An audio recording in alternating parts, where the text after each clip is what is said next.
Before we begin the video, please head on over to Patreon, linked in the description below, where you can help support the channel and request content to be made. Thank you very much. And now, a passage from Rise of the New West by Frederick Jackson Turner from Chapter 8, The Far West, 1820 to 1830. In the decade of which we write, more than two-thirds of the present area of the United States was Indian country, a vast wilderness stretching from the Great Lakes to the Pacific Ocean. East of the Mississippi, the pioneers had taken possession of the hardwoods of the Ohio, but over the prairies between them and the Great Lakes, the wildflowers and grasses grew rank and undisturbed.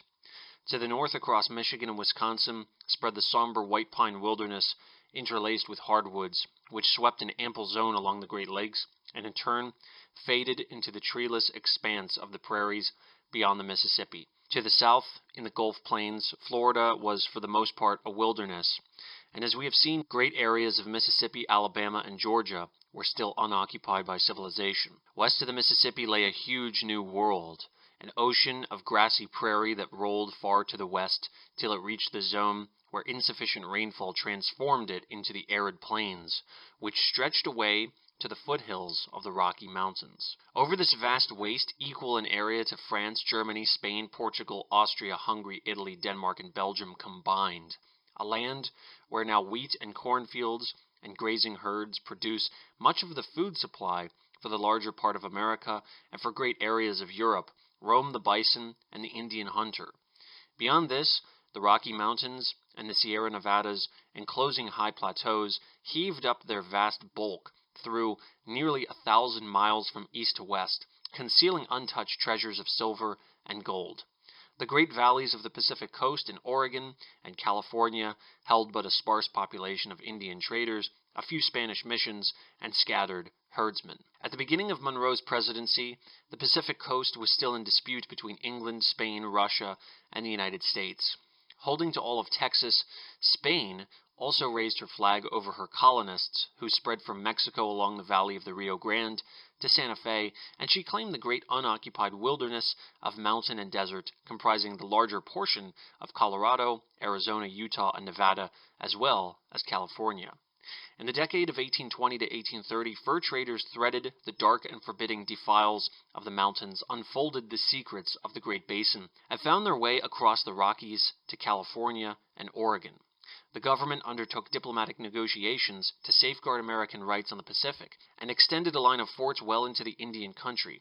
While far-seeing statesmen on the floor of Congress challenged the nation to fulfill its destiny by planting its settlements boldly beyond the Rocky Mountains on the shores of the Pacific, it was a call to the lodgment of American power on that ocean, the mastery of which is to determine the future relations of Asiatic and European civilizations. A survey of the characteristics of the life of the Far West shows that over Wisconsin and the larger part of Michigan, the Indian trade was still carried on by methods introduced by the French.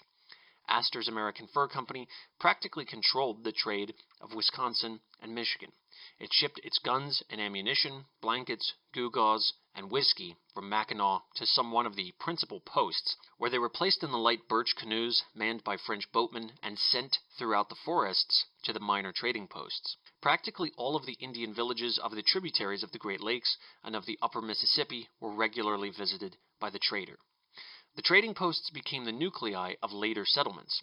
The traders' trails grew into the early roads, and their portages marked out the location for canals. Little by little, the fur trade was undermining the Indian society and paving the way for the entrance of civilization. In the War of 1812, all along the frontier of Indiana, Illinois, and Missouri, as well as in the Southwest, the settlers had drawn back into forts, much as in the early days of the occupation of Kentucky and Tennessee, and the traders and the Indians had been entirely under the influence of Great Britain.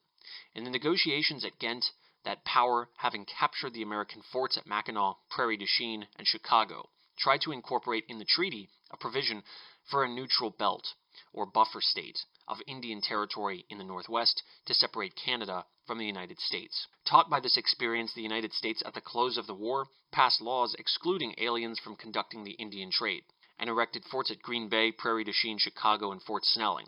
By order of Secretary of War Calhoun, Governor Cass of Michigan made an expedition in 1820 along the south shore of Lake Superior into Minnesota to compel the removal of English flags and to replace British by American influence. At the same time, an expedition under Major Long visited the upper waters of the Minnesota River on a similar errand. An agent who was sent by the government to investigate the Indian conditions of this region in 1820 recommended that the country now included in Wisconsin, northern Michigan, and part of Minnesota should be an Indian reservation from which white settlements should be excluded, with the idea that ultimately the Indian population should be organized as a state of the Union. The Creeks and Cherokees, Choctaws, and Chickasaws of the Gulf region were more advanced towards civilization than the Indians of the Northwest. While the latter lived chiefly by hunting and trapping, the southwestern Indians had developed a considerable agriculture and a sedentary life. For that very reason, however, they were the more obnoxious to the pioneers who pressed upon their territory from all sides, and as we shall see, strenuous efforts were made to remove them beyond the Mississippi. Throughout the decade, the problem of the future of the Indians east of this river was a pressing one, and the Secretaries of War, to whose department the management of the tribes belonged, made many plans and recommendations for their civilization, improvement, and assimilation. But the advance of the frontier broke down the efforts to preserve and incorporate these primitive people in the dominant American society. Across the Mississippi, settlement of the whites had, in the course of this decade, pushed up the Missouri well toward the western boundary of the state, and as the map of the settlement shows, had made advances towards the interior in parts of Arkansas as well. But these were only narrow wedges of civilization thrust into the Indian country, the field of operations of the fur traders. Successors to the French traders who had followed the rivers and lakes of Canada far towards the interior, the Hudson's Bay Company and the Northwest Company under British charters had carried their operations from the Great Lakes to the Pacific long before Americans entered the West. As early as 1793, Alexander Mackenzie reached the Pacific from the Great Lakes by way of Canada. The year before, an English ship under Vancouver explored the northwestern coast in the hope of finding a passage by sea to the north and east. He missed the mouth of the Columbia, which in the following month was entered by an American, Captain Gray, who ascended the river 20 miles. The expedition of Lewis and Clark, 1804 to 1806, made the first crossing of the continent from territory of the United States and strengthened the claims of that country to the region of the Columbia. John Jacob Astor's attempt to plant a trading post at Astoria had been defeated by the treachery of his men, who, at the opening of the War of 1812, turned the post over to the British Northwest fur traders. The two great branches of the Columbia, the one reaching up into Canada and the other pushing far into the Rocky Mountains on the American side, constituted lines of advance for the rival forces of England and the United States in the struggle for the Oregon country. The British traders rapidly made themselves masters of the region. By 1825, the Hudson's Bay Company monopolized the English fur trade and was established at Fort George as Astoria was rechristened, Fort Walla Walla, and Fort Vancouver near the mouth of the Willamette. Here, for 22 years, its agent, Dr. John McLaughlin, one of the many Scotchmen who have built up England's dominion in the new countries of the globe, ruled like a benevolent monarch over the realms of the British traders. From these Oregon posts, as centers, they passed as far south as the region of Great Salt Lake, in what was then Mexican territory. While the British traders occupied the northwest coast, the Spaniards held California. Although they established the settlement of San Francisco in the year of the Declaration of American Independence, settlement grew but slowly. The presidios, the missions, with their Indian neophytes, and the cattle ranches feebly occupied this imperial domain. Yankee trading ships gathered hides and tallow at San Diego, Monterey, and San Francisco. Yankee whalers, seal hunters, and fur traders sought the northwest coast and passed on to China to bring back to Boston and Salem the products of the Far East. But Spain's possession was not secure. The genius for expansion, which had already brought the Russians to Alaska, drew them down the coast even to California, and in 1812 they established Fort Ross at Bodega Bay, a few miles below the mouth of Russian River, north of San Francisco.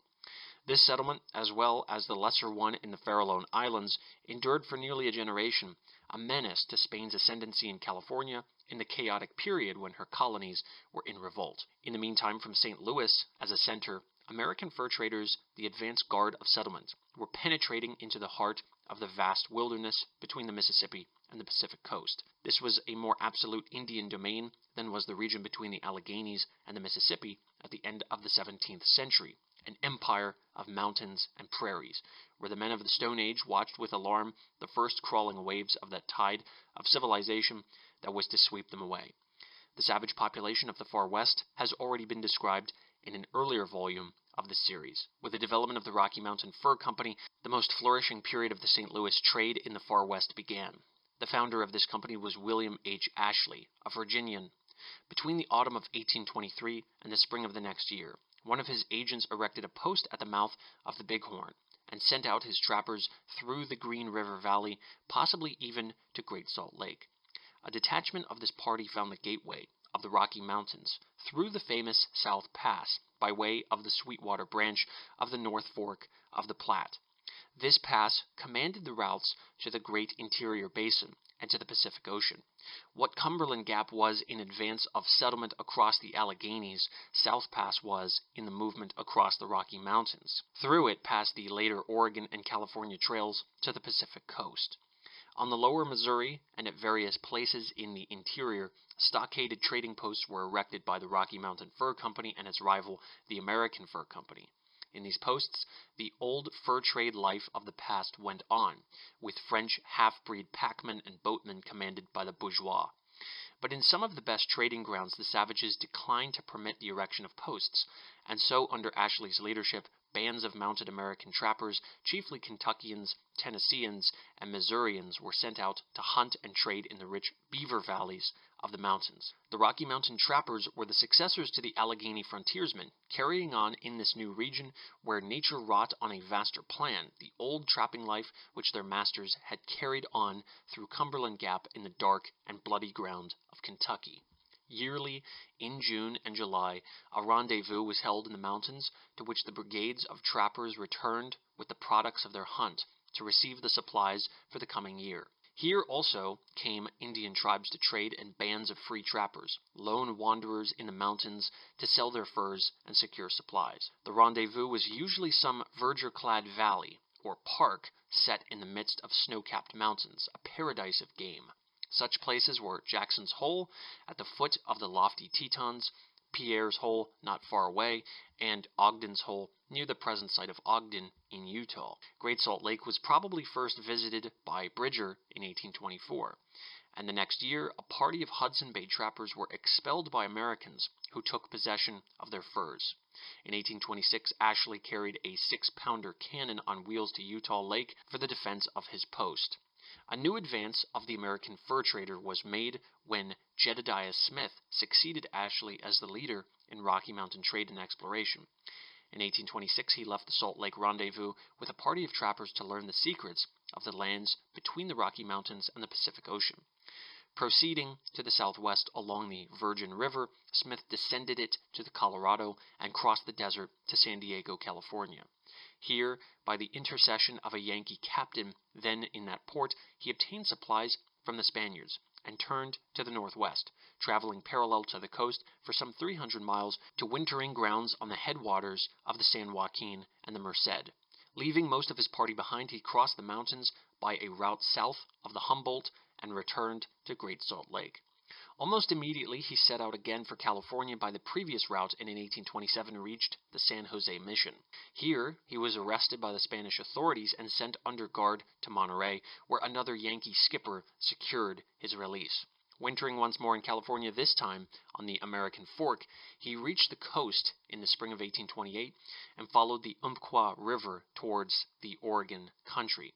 While he was absent, his camp was attacked by the Indians and 15 of his men killed.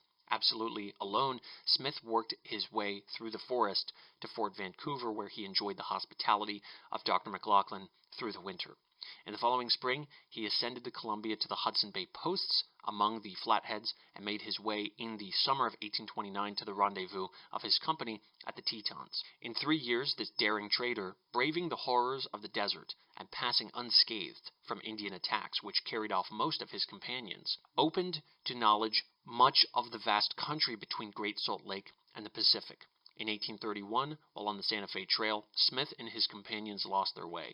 Perishing with thirst, he finally reached the Cimarron, where, as he was digging for water in its sandy bed, he was shot by an Indian. Thus, the active men of the Rocky Mountain Fur Company in the decade between 1820 and 1830 revealed the sources of the Platte, the Green, the Yellowstone, and the Snake Rivers, and the characteristics of the Great Salt Lake region.